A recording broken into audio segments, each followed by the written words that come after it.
এই যে দেখেন ব্ল্যাক লাভার যারা আছেন তাদের জন্য হচ্ছে এই ড্রেসটা খুবই সুন্দর, ব্ল্যাক হোয়াইটের মধ্যে এরকম কন্ট্রাস্ট করা। ফুল ড্রেসটাতে হচ্ছে এরকম চিকেন কারি টাইপসের ওয়ার্ক করা আছে। এগুলো কিন্তু ভিতরে ইনার সহ আছে, ঠিক আছে, ভিতরে ইনার সহ আছে। এবং স্লিভসটা দেখেন এরকম একটু কপ স্টাইলে, খুবই সুন্দর। এখন এইদিকেও খুব সুন্দর একটা ফিতা দিয়ে এভাবে টার্সেল দেওয়া আছে। ফুল স্লিভসটাতে হচ্ছে এরকম চিকেন কারি ওয়ার্কটা থাকবে। দেন হচ্ছে এটার সালোয়ারটা একটু দেখা যেত, উপর থেকে দেখাই একদম এবার। এই যে সালোয়ারটা দেখেন খুবই সুন্দর, পিওর কটন ফেব্রিক্সের মধ্যে। এটা হচ্ছে একদম পিওর কটন ফেব্রিক্সের মধ্যে এবং পিওর ব্ল্যাক। এটা ভিডিওতে কতটুকু ব্ল্যাক আসতেছে বোঝা যাচ্ছে না, বাট এটা হচ্ছে পিওর ব্ল্যাক। এই যে এটা হচ্ছে ওড়নাটা, খুবই সুন্দর একটা কোটা কটনের মধ্যে এভাবে মাল্টি কালারের প্রিন্ট করা থাকবে।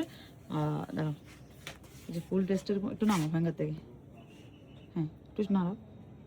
যেটা হচ্ছে ফুল ড্রেসটা, যদি ভালো লাগে স্ক্রিনশট নিয়ে ইনবক্স করবেন অথবা আমাদের আউটলেট ভিজিট করবেন।